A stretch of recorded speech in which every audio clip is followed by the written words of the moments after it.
From Washington, this is VOA News.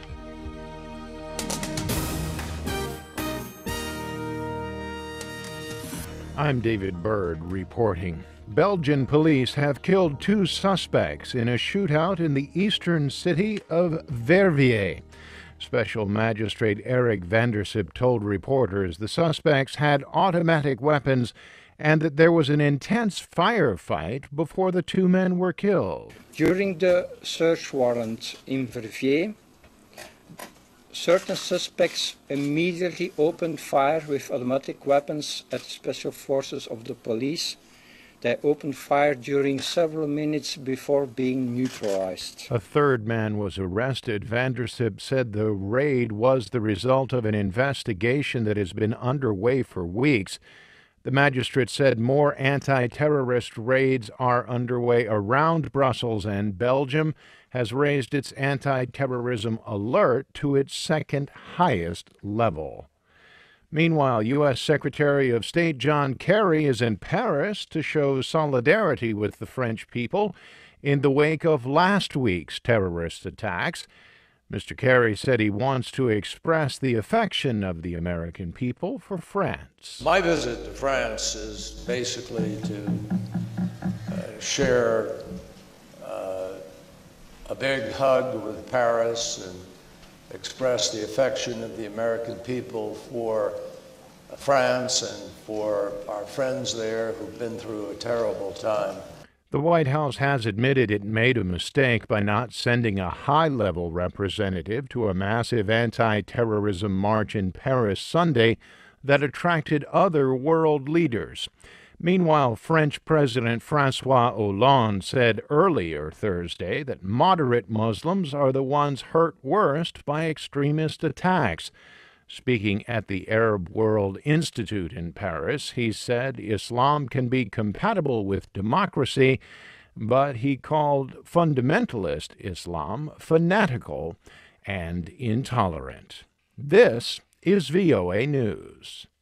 Nigerian President Goodluck Jonathan has made a surprise visit to northeastern Borno State, the center of the Boko Haram insurgency. Mr. Jonathan, who is campaigning for re-election, spoke to troops at an army barracks and met with hundreds of civilians displaced from Baga, a town captured by the insurgents earlier this month. The president has been criticized for not doing enough to push back the insurgency or to recover more than 200 schoolgirls kidnapped by Boko Haram last April.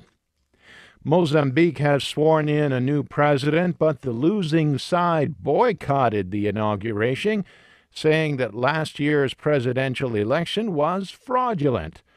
Philippe Nyusi won a contentious election last October and was sworn in Thursday in the capital city Maputo at a ceremony attended by thousands of people.